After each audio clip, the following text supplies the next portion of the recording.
আসসালামু আলাইকুম। আজকে আমরা ল্যাপ্লাস ট্রান্সফর্ম রিলেটেড কিছু ম্যাথ প্রবলেম সলভ করব। আসলে আপনারা অনেকদিন থেকে আমাকে বলতেছিলেন যে ল্যাপ্লাস ট্রান্সফর্মের যে প্রবলেমগুলো আছে বা সার্কিটে আমরা কিভাবে অ্যাপ্লাই করব এবং অ্যাপ্লাই করার ফলে যে প্রসিডিউরটা আছে কত সহজে আমরা এটাকে রিপ্রেজেন্ট করতে পারি, সেই প্রসিডিউর নিয়ে আসলে আমি আজকে ক্লাসটা সাজাইছি। আজকে আমরা আসলে ল্যাপ্লাস ট্রান্সফর্মের বেসিক যে সূত্র সেই সূত্রগুলা দেখব এবং কিভাবে এটাকে সহজে মনে রাখা যায় সেটা নিয়ে একটু আলোচনা করব। দেন আমরা দুই একটা প্রবলেম নিয়ে আলোচনা করব, যে প্রবলেমগুলো আলোচনা করলে আপনারা পরবর্তী যে সার্কিটে যদি আমরা অ্যাপ্লাই করি তাহলে সেই রিলেটেড প্রবলেমগুলো আপনারা খুব সহজে সলভ করতে পারবেন। তাও আমরা শুরু করতেছি আজকে যে ল্যাপ্লাস ট্রান্সফর্মের যে বেসিক যে সূত্রটা আছে সেই সূত্র নিয়ে একটু আলোচনা করি যাতে আপনাদের একটু সুবিধা হয়। তো ফার্স্টের দিকে আমরা দেখতেছি এখানে আসলে আমরা আমাদের কিছু সূত্র দেওয়া আছে, টেবিল 15.2। আমরা আসলে এই সূত্রগুলো একটু মনে রাখবো। এই সূত্র থেকে আমরা কিন্তু ইনভার্স ল্যাপ্লাস ট্রান্সফর্ম এবং ল্যাপ্লাস ট্রান্সফর্ম দুই সূত্রটা মনে রাখতে হবে, উল্টা করে মনে রাখতে হবে। এফটি বলতে আমরা আসলে টাইম ডোমেনকে বুঝাইছি, আর এফএস বলতে আমরা আসলে ফ্রিকোয়েন্সি ডোমেনকে বুঝাইছি বা এজ ডোমেনকে বুঝাইছি।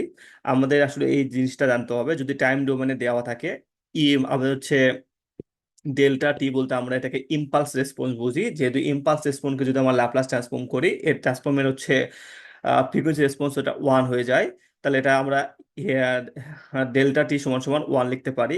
এখানে দেখেন যে ইউটি ইউটি বলতে আমরা ইউনিট রেসপন্স বলতে পারি। ইউনিট রেসপন্সকে যদি আমরা ল্যাপ্লাস ট্রান্সফর্ম করি তাহলে আমরা সেটা পাবো ওয়ান বাই এস। এবং ই টু দি পাওয়ার মাইনাস এটি, এখানে যদি আমরা করি একটু মনে রাখবেন, ই টু দি পাওয়ার মাইনাস এটির সাথে আপনার ইউটি থাকে, মানে ইউনিট রেসপন্স থাকে। তাহলে আমাদের কি করতে হবে, আগে ইউটিতে ট্রান্সফর্ম করতে হবে। তাহলে ইউটিতে করলে কত পাই, ওয়ান বাই এস পাই।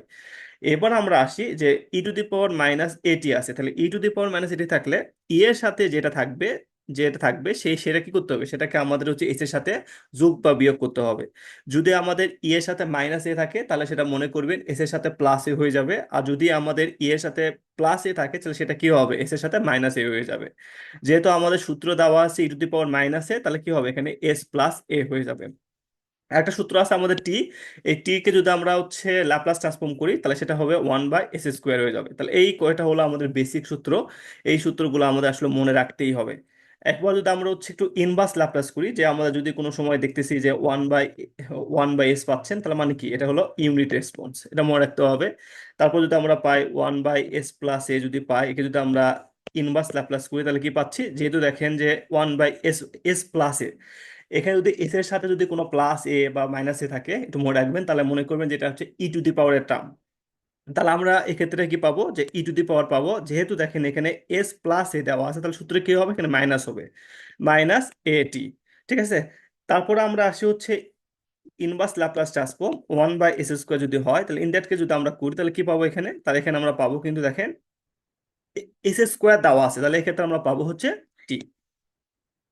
এটা হলো আমাদের বেসিক যে সূত্র, সেই সূত্রগুলো আমরা এইভাবে মনে রাখতে পারি। এবার আমাদের গুরুত্বপূর্ণ সূত্র আছে, সেই সূত্র হলো সাইন এবং কসের সূত্র। এই সূত্রগুলো আমরা আসলে ভুল করি, এবং আমি যখন প্রবলেমগুলো সলভ করতাম আমারও এই সূত্রগুলো নিয়ে একটু ভুল হইতো।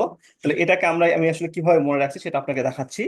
যে আমাদের দেখেন, আমাদের আসলে মনে রাখবো সূত্রটা এরকম, যে এ স্কোয়ার প্লাস বি স্কোয়ার, যদি হরে এ স্কোয়ার প্লাস বি স্কোয়ারের কোনো টার্ম থাকে, ভালো করে মনে রাখেন, এটা হলো হর, উপরটা হলো লব। যদি হরে স্কোয়ার প্লাস বি স্কোয়ারের কোনো টার্ম থাকে তাহলে মনে করবেন যেটা হলো সাইন বা কসের মধ্যে পড়বে। এখন এ সামনে, বি পিছনে। ঠিক আছে। যদি আমাদের দ্বিতীয়টা যদি আমাদের উপরে থাকে মানে লবে থাকে, তাহলে মনে করবেন, যেহেতু আমরা দেখেন যে কস আর সাইন দুটোর মধ্যে কনফিউশন হয়, তাহলে কসের প্রথমে কি থাকে, সি, আর সাইনের প্রথমে থাকে আমাদের এস। তাহলে সামনে কোনটা আছে, সামনে যদি আসে মানে এ যদি উপরে থাকে তাহলে কস হবে, আর যদি বি যদি উপরে থাকে তাহলে কি হবে, সেটা সাইন হবে, কারণ বিটা পরে আসে যে, তাহলে এসটা যেহেতু পরে আসে তাহলে কি হবে, তাহলে বি যেহেতু পরে আসছে মানে লবটা পরে হইছে, এই জন্য এটা সাইন হবে। এবার এটাকে যদি আমরা একটু ভালোভাবে মনে রাখতে চাই বা আমরা যদি একটু প্র্যাকটিস করি, দেখেন আগে সূত্র কি দেওয়া আছে আমাদের, যে সাইন ওমেগা টি। তাহলে আমরা জানি আমাদের ল্যাপ্লাস ট্রান্সফর্মের প্রথমে থাকে এস, তারপর কি থাকে ওমেগা টোমেগা যা থাকে তাই, তাহলে এস এ, আর ওমেগা পরেরটা। যদি আমরা ল্যাপ্লাস ট্রান্সফর্ম করি তাহলে কি পাবো, ল্যাপ্লাস ট্রান্সফর্ম করলে আমরা পাবো সূত্র A square plus B square term, মানে S square plus omega square term. যেহেতু সাইন, তাহলে কি হবে, সাইন হলে পরেরটা আসবে, পরেরটা মানে ওমেগা সামনে আসবে। এটা একটা সূত্র। এবার যদি আমরা কসেরটা করি, তা কস ওমেগা টি যদি আসে তাহলে কি হবে, এটা সূত্র এ স্কোয়ার প্লাস বি স্কোয়ারের টার্ম লিখলাম। যেহেতু কস সিটা সামনে আসে তাহলে কি হবে, তাহলে এটা হবে এস উপরে থাকবে। এবার দেখেন আমাদের হচ্ছে মাঝে মাঝে যে কনফিউশনটা আসে, সেই কনফিউশনটা এরকম যে উপরে আমাদের ওমেগা আছে, নিচে আমাদের এস প্লাস এ এরপর স্কোয়ার প্লাস এখানে ওমেগা স্কোয়ার আছে। তাহলে এটা এখন কি হবে? আমরা কিন্তু এটা দেখেই, চোখ দেখেই বুঝতে পারছি যে আসলে কি হতে পারে। যেহেতু ওমেগা ওমেগা যেহেতু পরে ছিল সেটা উপরে আসছে, মানে কি এটা সাইনের টার্ম আমরা বুঝতেছি। এবং এছাড়াও আমরা আরেকটা ভাবে বুঝতে পারি এটা কিভাবে, যে আমাদের এখানে কি আছে দেখেন, এখানে স্কোয়ার প্লাস বি স্কোয়ার, এটা স্কোয়ার প্লাস বি স্কোয়ার, তাহলে স্কোয়ার প্লাস বি স্কোয়ার থাকলে কি হবে? এটা আমাদের ডেফিনেটলি সাইনের টার্ম হবে। বুঝতে পারছেন, সাইন বা কসের টার্ম হবে। আর যেহেতু উপরে আমাদের কি আছে, ওমেগা আছে, তার মানে কি এটা হলো সাইনের টার্ম। তাহলে আমরা লিখতে পারি যে সাইন ওমেগা টি, লেখা শেষ। সাইন ওমেগা টি আমার কোনো প্রবলেম নাই। প্রবলেম হইলো দেখেন এস এর সাথে কি আছে, এস প্লাস এ সামথিং আছে। আমরা বলছিলাম যদি এস এর সাথে কোনো প্লাস থাকে বা মাইনাস থাকে, তাহলে বুঝে নিতে হবে এটা হলো ই টু দি পাওয়ারের টার্ম। তাহলে ই টু দি পাওয়ারের টার্ম কত হবে? তাহলে ই টু দি পাওয়ার লিখলাম। লেখার পর দেখেন এস প্লাস এ, তার মানে কি মাইনাস এ।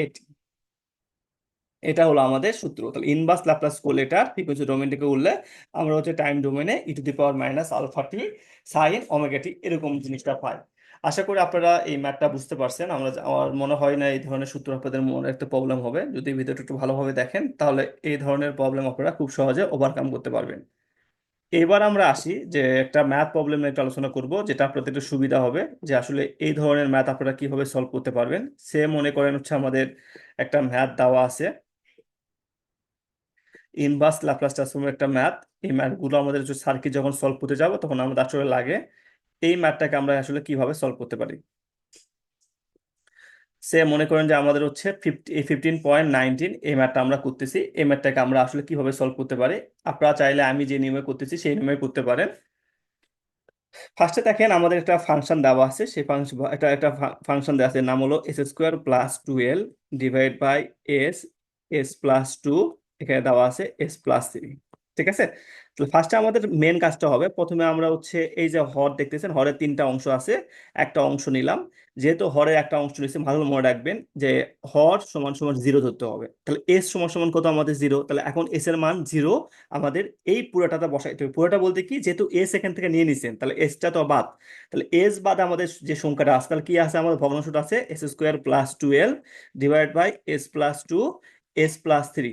তাহলে এর মধ্যে আমাদের কি বসাইতে হবে, এস সমান সমান জিরো বসাইতে হবে। তো জিরো যদি বসান তাহলে কত পাচ্ছেন, তাহলে প্রথমে যদি জিরো বসায় তাহলে উপরে পাচ্ছি 12, নিচে পাচ্ছি হচ্ছে 2 × 3 হয়েছে। তারপর প্লাস চিহ্ন দেন। এবার আমাদের এস এর টার্ম শেষ। এবার আমরা কি পাবো, এবার আমরা অন্য কালার লিখতেছি যে এস প্লাস টু পাবো। যদি আমরা এস প্লাস টু পাই তাহলে ইন দ্যাট কেস আমাদের কি হবে, তাহলে আমাদের এইখানে যে এস প্লাস টু লিখছিলাম সেই এস প্লাস টু থাকবে না। তাহলে এখানে আমরা কি পাবো, এখানে আমরা শুধুমাত্র এস এর টার্মটা পাবো। তাহলে এখানে আমাদের কি থাকে, এখানে আমাদের এস এরিয়াটা আসে। তাহলে এখন দেখেন এখানে আমাদের কি বলছিলাম যে হর সমান সমান জিরো, তাহলে এক্ষেত্রে আমাদের কত হবে, এস প্লাস টু সমান সমান জিরো, তাহলে এস সমান সমান কত হবে, -2। তাহলে এখন আমাদের এই -2টা আমাদের এই ভগ্নাংশের মধ্যে বসাইতে হবে। যদি ভগ্নাংশের মধ্যে বসান তাহলে আসলে আমরা কত পাবো, তাহলে আমরা দেখতেছি যে উপরে এস এর মান -2, তাহলে এখানে পাচ্ছি হচ্ছে 4 + 12 ডিভাইড বাই এখানে কত আছে -2 ইন্টু দেখেন -2 + 3। ঠিক আছে। তাহলে আমরা যদি এখানে ভাঙ্গাই তাহলে কত পাবো, তাহলে উপরে পাচ্ছে হচ্ছে 12 × 4 = 16, নিচে পাচ্ছে হচ্ছে আমাদের হচ্ছে এখানে হচ্ছে 1, তাহলে -2, তাহলে এখানে মাইনাস আসবে, এখানে -2 আসবে। এরপরে আমরা যদি পরেরটা যদি দেখি এখন, তাহলে পরের ভগ্নাংশ যেটা আছে, আমরা এখন পরে যে হর আছে সেই হরটা নিয়ে কাজ করব। এবং সেই হরটা হলো এটা, যে +1, এখানে আছে হচ্ছে s+3। যদি আমরা নেই তাহলে ইন দ্যাট কেস আমরা কি করতে পারি, তাহলে আমাদের এখন কি করতে হবে, তাহলে s+3 বাদে আমাদের যে ভগ্নাংশ আছে সেই ভগ্নাংশ লিখে নেই, s² + 12 divide by s into s+2। তাহলে এখন দেখেন আমাদের হচ্ছে কি বলছিলাম, হর সমান সমান জিরো। তাহলে হর মানে কত, s+3, তাহলে s+3 সমান সমান জিরো, তাহলে s সমান সমান কত হবে, -3। তাহলে -3টা এখানে বসাইতে হবে।